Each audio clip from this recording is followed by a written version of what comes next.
Hello my friends, welcome to comics my life channel. और आज हम आपके सामने पेश करने जा रहे हैं शानदार कॉमिक्स काली दुनिया परमाणु की कॉमिक्स। ये परमाणु के प्रोफेसर मामा वर्मा की स्पेशल सीरीज की पार्ट 3 कॉमिक्स है। तो चलिए, जो लिंक्ड है सूरमा और कयामत से, अगर वो आपने नहीं पढ़ी है तो हमारे चैनल की प्लेलिस्ट में जाकर पढ़िए नागराज की। तो चलिए शुरू करते हैं। काली दुनिया परमाणु। हमारे चैनल पर फर्स्ट टाइम आए हैं, चैनल को सब्सक्राइब कीजिए ऐसी औसम कॉमिक्स के लिए। ये देख सकते हैं इसका कवर पृष्ठ, काली दुनिया। काली दुनिया। खुशियाँ किसी के जीवन में भी रंग भर सकती हैं। विनय के जीवन में भी एक खुशी ने रंग भर दिया था, और उस खुशी का नाम है प्रोफेसर कमल कुमार वर्मा, देश का प्रतिष्ठित वैज्ञानिक, परमाणु का निर्माता और विनय का सब कुछ। ये सब क्या है विनय?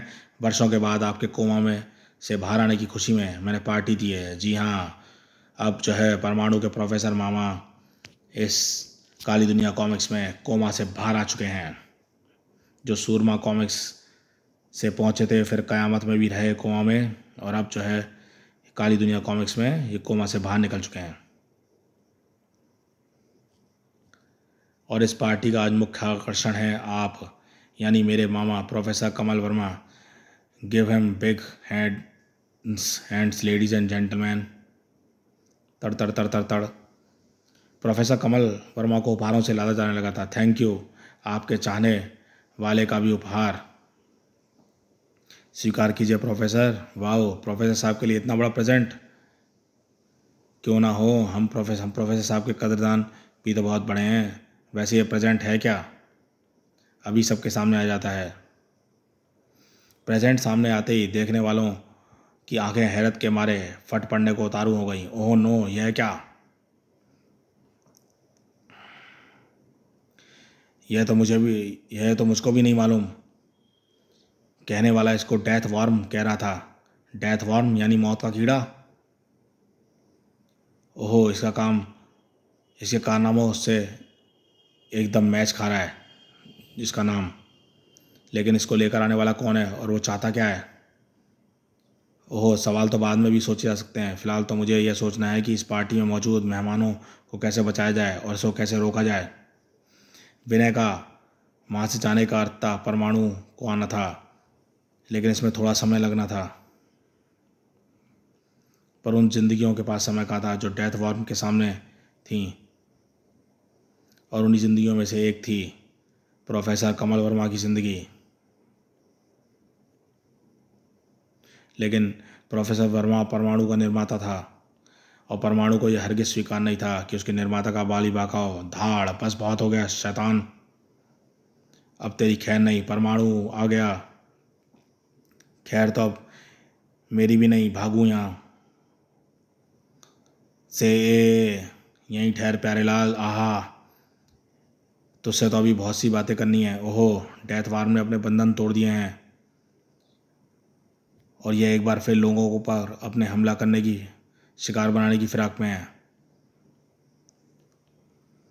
मुझे इसे यहाँ से ले जाना होगा। ओह, यह क्या? जैसी मैंने इसे हाथ लगाया वैसी मेरा सारा शरीर इससे चिपक गया। खैर कोई बात नहीं, मेरा काम तो हो ही रहा है। मैं इसे लड़कर उड़ ही रहा हूँ। जल्दी खुद को ट्रांसमिट करके खुद को इसके शरीर से छुड़ा लूँगा। आओ, ये क्या हो रहा है? इसके शरीर से तेज कपा देने वाली तरंगें निकलकर मेरे शरीर के साथ मेरे दिमाग को भी हिलाई दे रही हैं, और यह तेज कंपन धीरे धीरे बढ़ता जा रहा है। यह कंपन मेरे लिए अत्यंत घातक है अगर मैं जल्दी नहीं हुआ ट्रांसमिट। मैं इसके शिकंजे से निकल गया हूँ, लेकिन मेरे ट्रांसमिट होने से उसे ही नुकसान हुआ है। इतनी ऊंचाई से गिरकर उसके शरीर के पर कच्चे उड़ जाएंगे। ओह नहीं, वह तो नीचे गिरने की बजाय हवा में उड़ने लगा। कमाल है। स्विश, इसे तो हमेशा के लिए उड़ाना होगा परमाणु छल्लों से। परमाणु ने जितनी संख्या में परमाणु छल्ले छोड़े थे, उससे डेथ वॉर्म का खत्म होना लाजमी था, लेकिन ऐसा हुआ नहीं। ओह, परमाणु छल्लों के इतने घातक हमले में इस पर सिर्फ इतना ही असर हुआ जितना कि चींटी के काटने से हाथी पर होता है।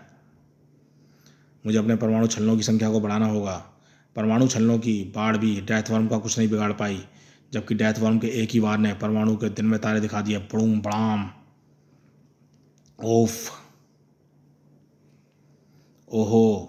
ओहो, सही समय पर संभला, वरना मेरा शरीर कबाब की सीख की तरह धंसा नजर आया था। यह खतरनाक के साथ साथ घातक भी है। इस पर अधिक संख्या में परमाणु छल्ले छोड़ने से कुछ नहीं होने वाला। शू। जितनी ज़्यादा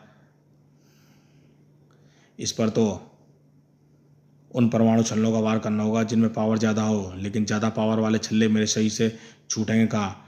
उसमें तो इतनी पावर रहेगी जितनी है। शायद मेरे परमाणु छल्लों की पावर बढ़ सकती है उस सोलर सिस्टम उपकरण की मदद से,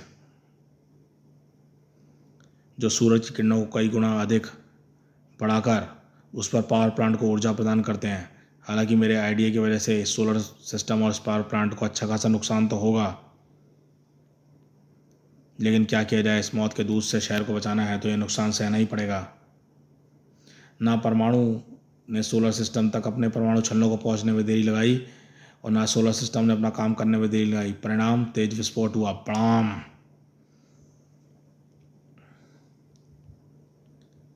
ओह, शुक्र है मैं सही समय पर ख़त्म करने में कामयाब हो गया उसे। लेकिन सवाल यह है कि मुझे टक्कर इतनी ज़बरदस्त टक्कर देने आया वाला ये डेथ वर्म आया कहाँ से? यह लाया था उसे। क्या यह डेथ वर्म जैसी किसी ताकत का मालिक हो सकता है? यह बात तो इसके होश में आने पर ही पता लगेगी। फिलहाल तो मुझे मामा जी को देखना चाहिए, मैं यहाँ कहीं दिखाई नहीं दे रहे। तुम शायद प्रोफेसर साहब को देख रहे हो परमाणु? वे सही सलामत है। पार्टी में हंगामे से उनकी तबीयत खराब हो गई है, इसलिए मैंने उन्हें अंदर कमरे में पहुंचा दिया। Oh thank you Mamata. Thank god मामा जी को कुछ नहीं हुआ। कुछ होता कैसे? मैं वहाँ नहीं थी क्या? अगर ज़्यादा गड़बड़ देखती तो मैं भी प्रलंका बन जाती। आखिर तुम्हारे साथ साथ प्रोफेसर साहब ने मेरे यानी प्रलंका के भी निर्माता हैं। खैर, इस समय तुम प्रोफेसर साहब की चिंता मुझ पर छोड़कर विनय बनकर बाहर जाओ, जहाँ तुम्हारे इंस्पेक्टर विनय की जिम्मेदारी निभानी है। ठीक है, मैं जाता हूँ। इंस्पेक्टर विनय की जिम्मेदारी भी कम मुश्किल भरी नहीं थी। कैसी बात कर रहे हो साहब? मैं ठहरा सुल्तानपुरी का मामूली गुंडा। मेरी भला इतनी औकात कहाँ कि डेथ वर्म जैसी ताकत का मालिक बन पाऊँ? उसने मुझे 20,000 रुपये और एक शानदार सूट देकर डेथ वर्म को आपकी पार्टी में पहुँचाने और यहाँ उसके रिमोट का बटन दबाने के लिए कहा था। मैंने वैसे ही किया, बाकी मुझे कुछ नहीं मालूम। वैसे अगर इतना मुझे मालूम होता कि इतना हंगामा होगा तो इमाम से मैं उस काम को करता ही नहीं। तुम नहीं करते तो कोई और करता। तुम यह बताओ कि वह था कौन? ईमान से मैं उसकी शक्ल नहीं देख पाया क्योंकि उसने अपने आप को काले कपड़ों से छिपा रखा था। इसकी बातों से साफ हो गया है कि इस मामूली बदमाश को किसी नकाबपोश ने मोहरा बनाया है, सिर्फ डेथ वार्म को पार्टी में पहुंचाने के लिए। लेकिन वह रहस्यमयी शख्स है कौन? उसका मकसद क्या था? उसका शिकार मैं था या वे प्रोफेसर मामा जो मुश्किल से कोमा से बाहर आए हैं? लेकिन वह जो भी था उसका मकसद था बेहद खतरनाक। हो सकता है यह सिर्फ खतरे की शुरुआत हो, इसलिए मुझे सावधान रहना है, बेहद सावधान। परमाणु को सावधान से भी ज़्यादा सावधान रहने की जरूरत थी क्योंकि उसे अपने दुश्मन की ताकत का अंदाज़ा नहीं था। परमाणु बच गया और यह अच्छा नहीं हुआ क्योंकि परमाणु जितनी देर बचा रहेगा उतना ही मेरा मकसद मुझसे दूर रहेगा। डेथ वर्म के हाथों से परमाणु के बचने का एक ही कारण है, उसकी पावर।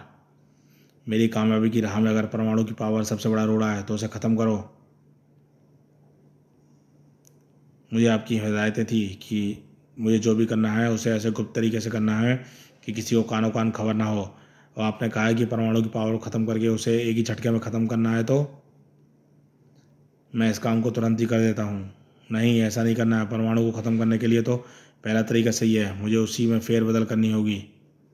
कुछ ही पलों के लिए कंप्यूटर में आवाज़ आनी बंद हो गई और फिर परमाणु की पावर का इंतज़ाम हो सकता है, लेकिन उसके लिए हमें एटम बैटरी चाहिए जिसे परमाणु रिएक्टर में लगाने के लिए अमेरिका से यहाँ लाया जा रहा है। उस एटम बैटरी को हासिल करने की तैयारी करो और इस बात को ध्यान में रखकर कि परमाणु वहाँ पहुँच सकता है। परमाणु को फिलहाल कहीं और पहुँचने की जल्दी थी। अब आप कैसा महसूस कर रहे हैं मामा जी? एकदम ठीक। ऐसा है तो मेरे ख्याल से आपको बेकार नहीं बैठना चाहिए। अपनी इस लैब को संभालिए कई सालों से जिसमें आपके कदम नहीं पड़े, और प्रोबोट नाम के इस रोबोट से छुटकारा दिलाइए। सॉरी विनय, मैं अभी तक अपने आप को इतना कंफर्टेबल महसूस नहीं कर पा रहा हूँ कि मैं इस लैब की जिम्मेदारी को संभाल सकूँ। कुछ दिन और यह रोबोट को यह काम संभालने दो, फिर तो सब कुछ हमेशा के लिए मुझे ही देखना है। एज यू विश मामा जी। तभी रोबोट बोल उठा, परमाणु तुम्हारे लिए इमरजेंसी क्या? सैटेलाइट कैमरा नंबर 12 मेहरौली के पहाड़ियों में कुछ आतंकवादियों को देख रहा है। वे 15 अगस्त को दिल्ली में बड़ी वारदात करने का प्लान बना रहे हैं। उन्हें रोकना होगा परमाणु, मैं जा रहा हूँ। मेहरौली की पहाड़ियों में वे रहे, मुझे इन चारों को संभलने का मौका नहीं देना है। धड़ाक। ओह, यह क्या? ये तो आतंकवादियों के रूप में रोबोट हैं,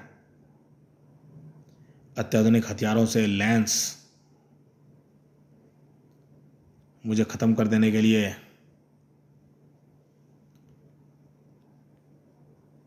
ओह, तो मुझे यहाँ पर बुलाकर जाल बिछाया गया है। लेकिन क्यों? जवाब यहाँ था, परमाणु हमारे जाल में फंस चुका है। इससे पहले कि वह जाल से निकलकर संभाले, अपने प्लान का दूसरा चरण शुरू कर दो। वह तो कभी का शुरू हो चुका है। हीटर उस रास्ते में पहुँच चुका है जिसमें एटम बैटरी को न्यूक्लियर पावर स्टेशन से ले जाया जा रहा है। अब तक तो हीटर अपना काम शुरू भी कर चुका होगा। गाड़ी रुक गई, अब तुम्हारी ज़िंदगी रुकेगी। ओह, ये कौन है? जो कोई भी है, लेकिन ये एटम बैटरी को हथियाने की फिराक में है। देश के लिए मैं अत्यंत महत्वपूर्ण एटम बैटरी को छू नहीं सकता। फायर। ओह नो, जो गोलियां इसके पास पहुंचने से पहले ही पानी पानी हो गई। हीटर में इतनी गर्मी है कि फौलाद के पहाड़ को भी पिघला दे। ये तो सिर्फ मामूली गोलियां थीं। अब तुम्हारा शरीर नरम नरम मांस बनने वाला है। और तुम सभी भुन जाओगे। ओह, इसके हाथों से तो जो रिंग्स छूट रहे हैं, उसका ताप मक्खन की तरह पिघलाने वाला है। इसका सामना हम नहीं कर पाएंगे। सामना करने के लिए कोई चारा नहीं है। हम अपने देश की अमानत को इतनी आसानी से इन शैतानों के हाथ नहीं लगने दे सकते। यह घटती इस अद्भुत घटना से परमाणु ज़्यादा देर तक अनजान ही रहा। एटम बैटरी खतरे में है परमाणु, तुम्हें जल्दी इसे निपटकर रिज रोड पर पहुंचना होगा। एटम बैटरी को बचाने के लिए तुम्हारी वहाँ सख्त जरूरत है परमाणु। ओहो, इसका मतलब एटम बैटरी से मेरा ध्यान हटाने के लिए यह आतंकवादी वाला ड्रामा सेट किया गया है। और यह ड्रामा कामयाब भी हो जाएगा अगर मैं इन्हें ख़त्म करके रिज रोड नहीं पहुंचा तो। लेकिन इन्हें ख़त्म करना इतना आसान नहीं है, क्योंकि एक तो इनकी बॉडी ऐसी धातु की बनी है जिस पर परमाणु छल्ले असर ही नहीं कर रहे, और परमाणु रस्सी भी इन्हें नहीं बांध पा रही। और ये रोबोट्स अपने शरीर से लिपटते ही काट देते हैं। इन्हें तो किसी ऐसे दूसरे तरीके से ख़त्म किया जा सकता है, लेकिन वह दूसरा तरीका क्या होगा? ये पहाड़, ये इन्हें ख़त्म करेंगे। बस मुझे इतना ध्यान रखना है कि अपने परमाणु छल्लों से इन पहाड़ों को टूटने के लिए मजबूर करना है। बाकी काम अपने आप हो जाएगा। बड़े बड़े चट्टानी टुकड़ों में टूटा हुआ पहाड़ जिस पर भी गिरा उसका कचूमर निकालता चला गया। ये सभी रोबोट्स ख़त्म हुए। अब मैं चलता हूँ वहाँ जहाँ खतरे में है एटम बैटरी। एटम बैटरी के बीच में ये आखिरी अड़चन भी ख़त्म। अब मैं इसे ले जाऊँगा। धाड़। बिल्कुल ले जाना। पहले ये लात तो ले ले, और ये घूंसे तो ले ले।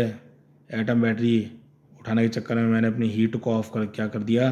तू शेर बनना है? अब मुझे लात मार खट, और अब मुझे हाथ लगा। वो इसके शरीर तो अब हीटर देख रहा है, यानी अब लात घूंसों से नहीं परमाणु छल्लों से बात बनेगी। नहीं बनी। इसके शरीर की गर्मी ने परमाणु छल्लों को उस तक पहुंचना ही नहीं दिया।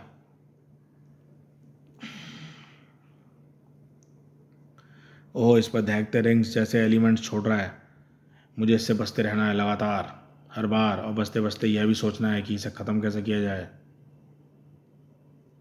अब तो इसका एक ही रास्ता है, इसकी कमर में बंधी हुई बेल्ट जिसका स्विच ऑन हो तो इसके शरीर पर मौजूद एलिमेंट्स को दहका सकते हैं, और अगर ऑफ हो तो इन्हें ठंडा कर सकते हैं। लेकिन इस रास्ते को जानने से क्या होगा? जब तक हीटर के शरीर के एलिमेंट्स दहकते रहेंगे तब तक उस तक पहुंचने की कोशिश करना अपने आप को राख कर देने के समान है। आखिर किया हुआ निर्णय। अगर इसके एटम बैटरी और इसके शरीर को इससे प्रकोप से बचाना है तो मुझे हीटर के पास जाकर उसकी बेल्ट को उसके शरीर से अलग करना ही होगा। लेकिन इसके सिवा कोई रास्ता भी तो नहीं है। क्या किया जाए? परमाणु ने बहुत सोचा।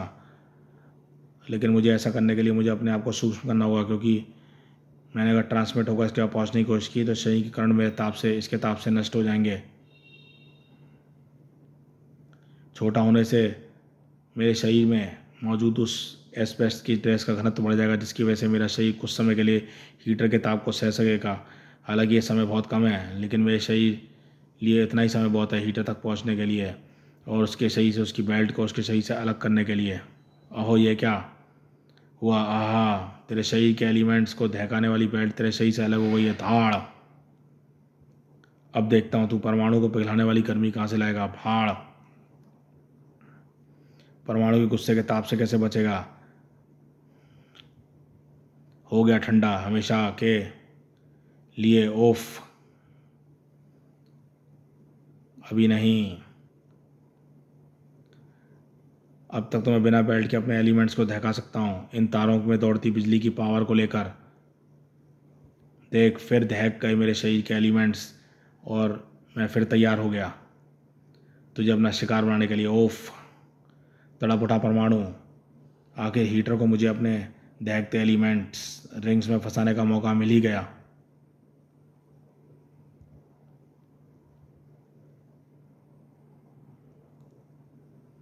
मुझे जल्दी से ट्रांसमिट होकर खुद को बचाना होगा। ओह, ये क्या हो रहा है? मेरी बेल्ट का तो कोई भी फंक्शन काम नहीं कर रहा है, और ऐसा इसलिए हो रहा है क्योंकि मेरी बेल्ट से लिपटते दहकते एलिमेंट्स के भीषण ताप ने बेल्ट के सभी फंक्शनों को बेकार कर दिया है। अब मेरी बेल्ट मुझे बचाने में कोई मदद नहीं कर सकती, और मैं अपनी शाही ताकत से ऐसा नहीं कर पाऊंगा, इसका तो सवाल ही पैदा नहीं होता, क्योंकि मैं इन दहकते एलिमेंट्स के रिंग को अपने सही से अलग नहीं कर पा रहा हूँ। और हर गुजरते पल के साथ मेरे मांस को मक्खन की तरह पिघलाकर उसमें धंसते जा रहे हैं, मुझे मजबूर कर रहे हैं कि दर्द की अधिकता से गला फाड़कर चीखूं। हा, तेरी चीखें बता रही है परमाणु कि तूने अपने बचने की कोशिश छोड़ दी है। अब तू सिर्फ एक ही काम कर सकता है, अपनी मौत की तैयारी। अच्छा है, तेरी मौत को भी मैं अपनी आंखों से देखूंगा, लेकिन पहले इन किरणों का इस्तेमाल करके इस एटम बैटरी को वहाँ पहुँचा दूँ जहाँ इसकी ज़रूरत है। अब ठीक है, एटम बैटरी ट्रांसमिट होकर वहाँ पहुँच गई जहाँ उसको पहुँचना चाहिए, लेकिन शायद तेरी आंखों ने यह नज़ारा नहीं देखा है, क्योंकि तेरी आंखें तो इस नींद की अधिकता से बोझिल होती जा रही हैं। बचाक! हीटर के परखच्चे उड़ने के साथ ही एलिमेंट्स के रिंग से आज़ाद हुआ परमाणु भौचक कर रह गया। ये क्या हुआ? अचानक हीटर के परखच्चे कैसे उड़ गए? उसने कैसे किया ऐसे? किसने किया ऐसे? मैंने। परलंका? हाँ परमाणु, मैंने तुम्हें मुसीबत में देखकर सही समय पर परलंका बनकर आ गई, और यहाँ पहुंचकर मैंने देखा कि वह बिजली की तारों से करंट लगकर अपने शरीर से दहकाए हुए है। बस यह देखते ही मेरे मस्तिष्क ने उसे ख़त्म करने का आइडिया कौंध गया। उसके लिए मैंने इस्तेमाल किया उस हाई टेंशन वायर का, जो बिजली को एक स्थान से दूसरे स्थान तक पहुंचाने के लिए इस्तेमाल की जाती है, क्योंकि इन वायरों में उससे कहीं ज़्यादा वोल्ट की बिजली भरी होती है, जिनमें पकड़कर हीटर अपने शरीर को चार्ज कर रहा था। जैसे ही मैंने हाई टेंशन वायर को तोड़कर उस साधारण वोल्ट वाले वायर से जोड़ा, वैसे ही वायरों से होता हुआ हज़ारों वोल्ट का करंट हीटर के शरीर में समा गया, और करंट की इस अधिकता ने हीटर के शरीर को ठीक वैसे ही फाड़ डाला जैसे ज़रूरत से ज़्यादा हवा भरने पर गुब्बारा फटता है। Thank you Mamata, thank you very much. अगर आज तुम ना आती तो हीटर ने परमाणु का नामो निशान मिटा दिया था।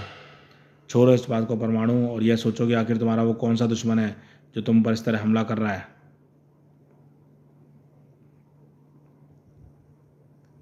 और मैंने तुम्हें ममता के बीच में ऐसी ताकत थी जो पावर्स को जमकर टक्कर दे रही है।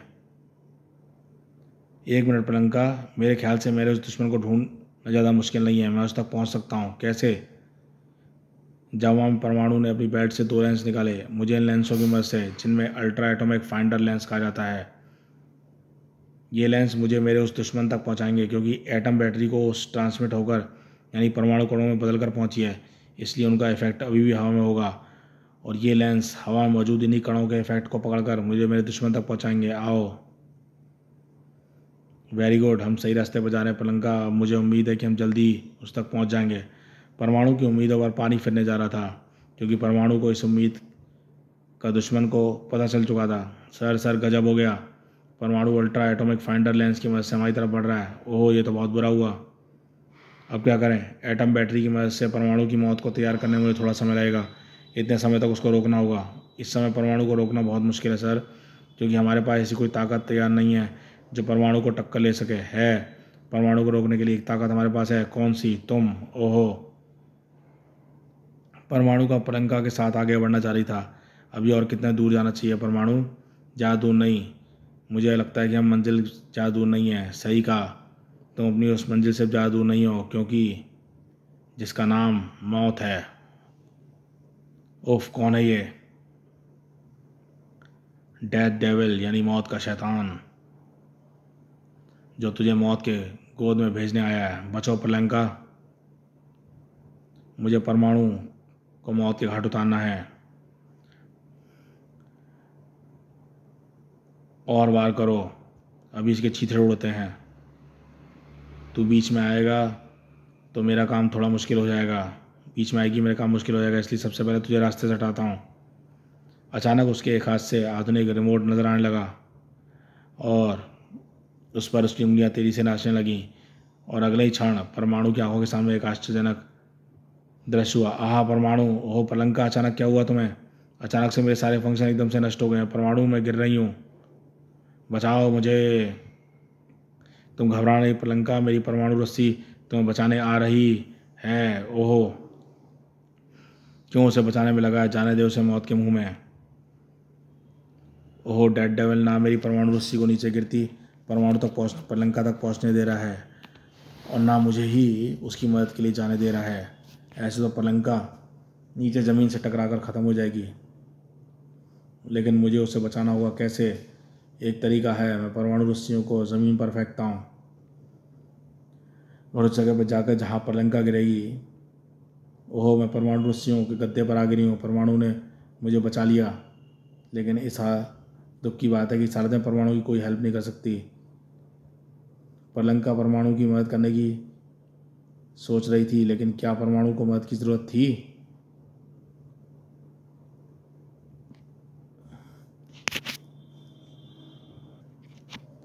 तेरी पावर्स उस लड़की से ज़्यादा खतरनाक है। ब्रूम ब्राम, और उसकी तरह तेरी पावर्स को भी ख़त्म करना होगा। इस रिमोट से तू ऐसा नहीं कर पाएगा। बड़ाक। अजीब था इसका यह रिमोट, जो प्रियंका के साथ साथ मेरी पावर्स को भी ख़त्म करने की पावर रखता है। मेरा ये दुश्मन बहुत चालाक है और साथ में साधन संपन्न है, इसलिए ऐसे दुश्मन को जल्द से जल्द ख़त्म होना ज़रूरी है। तेरी हर कोशिश को मेरी शक्तियाँ बेकार कर देंगी और तुझे मौत के घाट उतारेंगी। उफ, बाल और बचा इसी घातक विस्फोट से।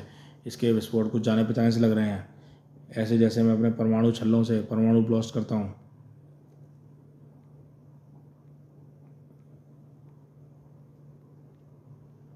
एक मिनट, डेड डेविल की एक और चीज़ जानी पहचानी लग रही है मुझे। इसकी आवाज़, जब से यहाँ आया है तब से ना जाने मुझे ऐसे क्यों लग रहा है कि मैंने इसकी आवाज़ कहीं सुनी है, लेकिन समझ में नहीं आ रहा कहाँ। वो, इसने मेरी बेल्ट पर वार कर दिया। तेरी असली ताकत तेरी ये बेल्ट है, इसे ख़त्म हो जाना चाहिए। ये तो तूने बिल्कुल सही बोला कि मेरी असली ताकत मेरी बेल्ट है, लेकिन अब यह ख़त्म नहीं होने वाली, क्योंकि पिछले हमलों को देखते हुए मैंने इसकी सुरक्षा के पूरे इंतजाम कर लिए हैं। अब ना तो यह मेरी चीज़ कमर से निकली है और ना ही किसी चीज़ से ख़राब हो सकती है। अब तो यह सिर्फ दुश्मनों के मुंह तोड़ जवाब देने के लिए है। परमाणु के बाद से डेड डेविल लड़खड़ाया, लेकिन उसकी लड़खड़ाहट सिर्फ एक पल कायम रही। अगला पल परमाणु को लड़खड़ाने वाला था। ओह अद्भुत, इसके हाथों से छूटती लेज़र किरणें सॉलिड यानी ठोस होकर मुझ पर हमला कर रही हैं, और उसने ऐसी ठोस लेज़र किरणों की बाढ़ चिला दी है। मुझे इससे बचने के लिए मुझे अपने आप को छोटा करना होगा, और बचने के लिए परमाणु तेजी से छोटा हुआ, और यही परमाणु की सबसे बड़ी भूल साबित हुई। तू अपने आप को छोटा करे, यही तो चाहता था मैं, क्योंकि ऐसे में मुझे तुझे फंसाने में कोई परेशानी नहीं होगी। अब तू लाख कोशिश चाहे तब भी मेरे शिकंजे से बच नहीं पाएगा। ओह, मैं डेड डेविल की चालाकी के जाल में बुरी तरह से फंस गया हूँ, और इसकी सॉलिड रेस किरणें मुझे ऐसे जकड़ लिया है कि लाख चाहकर भी मैं इसकी कैद से बच नहीं सकता। मेरे हाथ पाँव मुंह सभी कैद हैं, ना मैं कुछ बोल सकता हूँ, ना ही मैं बोलकर ट्रांसमिट हो सकता।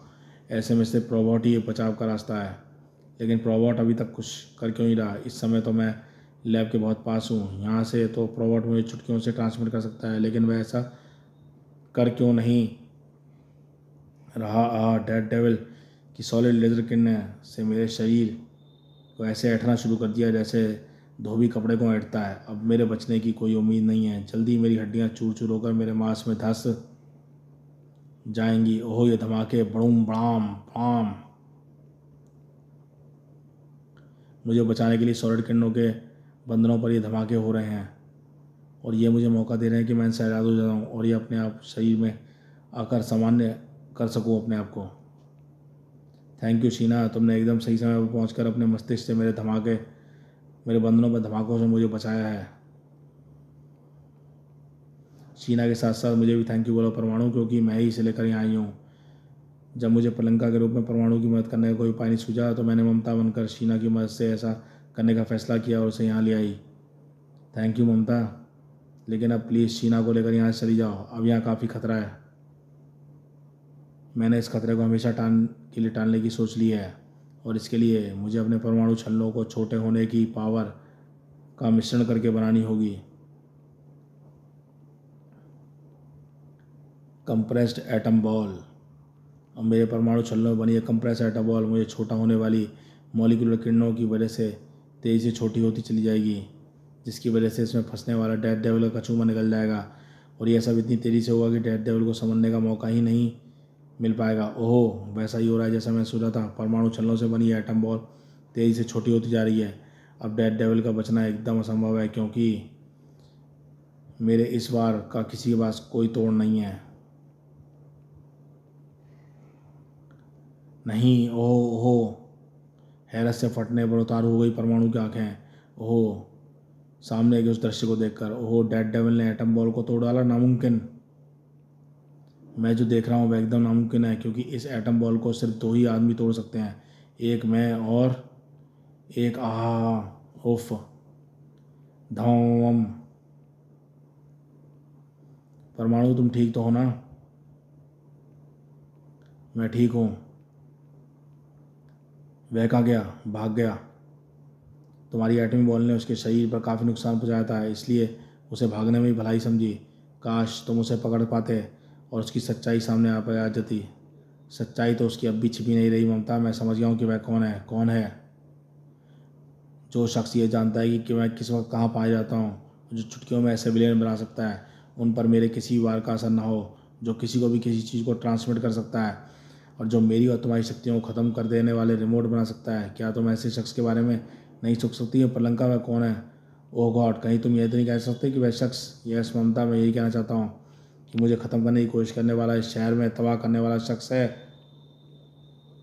प्रोफेसर कमल कुमार उर्फ मामा जी। तुम्हारा सोचना एकदम सही है परमाणु। मैंने ही ये सब किया है। मैंने ही प्रोबॉट को अपने कंट्रोल में करके उसकी मदद से तुम्हें और इस शहर को तबाह करने की कोशिश की है। और जानता है मैंने ऐसा क्यों किया? क्योंकि वर्षों तक कोमा में रहने के बाद जब मैं होश में आया तो मुझे लगा कि इस दुनिया में शराफत से जीने और दूसरों की भलाई करने में कुछ नहीं रखा। ऐसे काम करने वालों को 2 ही चीज़ें मिलती हैं, कोमा या गुमनाम मौत। लंबी बेहोशी के दर्द से सहने के बाद मैं ऐसी मौत मरना नहीं चाहता था, इसलिए मैंने जब देश की सेवा करने का नहीं अपने लिए जीने का फैसला किया है। दुनिया की सारी दौलत, हर ऐशो आराम को अपने कदमों में बिछाने का इरादा है मेरा। चूँकि तुम्हारे होते ऐसा हरगिज़ नहीं हो सकता था, इसलिए सबसे पहले तुम्हें ही ख़त्म करने की योजना बनाई और अंततः मेरी योजना सफल होने जा रही है। एटम बैटरी की मदद से बनाए गए इस एटम टारवेडो की बदौलत। उफ मामा जी, रोकिए सब। हाँ, अब मैं तेरे लिए मामा नहीं यमराज हूँ परमाणु। और रही इस एटम टॉर्नेडो को रोकने की बात, तो यह रुकेगा तेरी सांसों के रुक जाने के बाद। इस एटम टॉर्नेडो को तेरा किसी भी तरह से बच पाना संभव नहीं है परमाणु, क्योंकि इससे जुड़ी एटम बैटरी इसमें इतनी तेज़ी से तेरी एटम पावर बना रही है जो तेरी हर परमाणु पावर में भारी पड़ रही है। हा। तुझे एक भयानक मौत में चल मुबारक हो परमाणु। मैं चला अपराध की उस दुनिया में जो मेरा स्वागत करने के लिए आंखें बिछाए बैठी है। उफ, रतन डागा ने मामा जी के दिमाग से जो छेड़छाड़ करी थी वही मामा जी के दिमाग में आए इस परिवर्तन की जिम्मेदार है। और यही परिवर्तन मामा जी को अपराध की दुनिया में खींच कर ले जा रहा है। मुझे उन्हें रोकना होगा। हा। और मुझे बचाने वाला मामा जी का जो एकमात्र दिमाग था वो मुझे बचाने आने वाला नहीं है, इसलिए मेरा सोचना एकदम ठीक है। नहीं, शायद अभी मैं मामा जी को कभी नहीं रुक सकता, क्योंकि इस एटम टॉर्नेडो में मेरा जीवन समाप्त होने जा रहा है और अपने आप मैं इससे बच नहीं सकता। मेरा नाश निश्चित है। परमाणु के निर्माता ने ही परमाणु को नष्ट करने का इंतजाम कर दिया, इसलिए परमाणु को अपने बचने की कतई उम्मीद नहीं थी, लेकिन फिर भी वह बचा, एक चमत्कार की तरह। लेकिन परमाणु का बचना कोई चमत्कार नहीं, सच्चाई था, एक सच्चाई जिस पर एतबार करना मुश्किल था। प्रोबॉट ने एटम बैटरी नष्ट करके मुझे बचाया। ओह, प्रोफेसर मामा के बाद इस दुनिया में प्रोबॉट ही वह ताकत थी जो मुझे साक्षात मौत से बचा सकती थी, क्योंकि प्रोबॉट का दिमाग प्रोफेसर के दिमाग का ही प्रतिरूप है। रोबोट और प्रोफेसर के दिमाग की फ्रिक्वेंसी के साथ साथ उनके काम करने का तरीका और सोच एक जैसी है, लेकिन प्रोबॉट तो प्रोफेसर के आदेश पर काम कर रहा था। फिर उसने मुझे क्यों बचाया? इसका एक ही जवाब है, अपराध की दुनिया में गए प्रोफेसर मामा ने शराफत की दुनिया की हर चीज़ से नाता तोड़ लिया, और यह प्रोबॉट भी उसी दुनिया का एक हिस्सा है। इसका संबंधी प्रोफेसर के दिमाग से कट चुका है, तभी ये मेरे दुश्मन की जगह फिर से मेरा हितैषी बन गया। प्रोबॉट के कारण मेरी ज़िंदगी बच गई, लेकिन दुख इस बात का है कि प्रोफेसर मामा को अपराध की दुनिया में जाने से नहीं रोक सका, जो कहलाती है काली दुनिया। क्या मैं कभी प्रोफेसर मामा को उस काली दुनिया से वापस ला पाऊँगा? परमाणु के मस्तिष्क में एक ऐसा प्रश्न हिलोरे रहता है जिसका उत्तर भविष्य के घर में छिपा हुआ था। समाप्त। जी हाँ दोस्तों, परमाणु के प्रोफेसर मामा अपराध की दुनिया में चले गए हैं और उन्होंने परमाणु को कई बार मिटाने की कोशिश की, लेकिन सफल नहीं हो सके। और उससे भी बड़ी बात कि अब सर्वनायक सीरीज़ में भी परमाणु के प्रोफेसर मामा को अभी तक देखा नहीं गया है, हालांकि उनको एंटर होना चाहिए सर्वनायक सीरीज़ में। दोस्तों, यहीं पे ये कॉमिक समाप्त होती है। ये कॉमिक्स आपको कैसी लगी हमें बताइएगा। चैनल पर फर्स्ट टाइम आए हैं तो चैनल को सब्सक्राइब कीजिए ऐसी ऑसम कॉमिक्स के लिए। तो देखते रहिए कॉमिक्स माय लाइफ चैनल।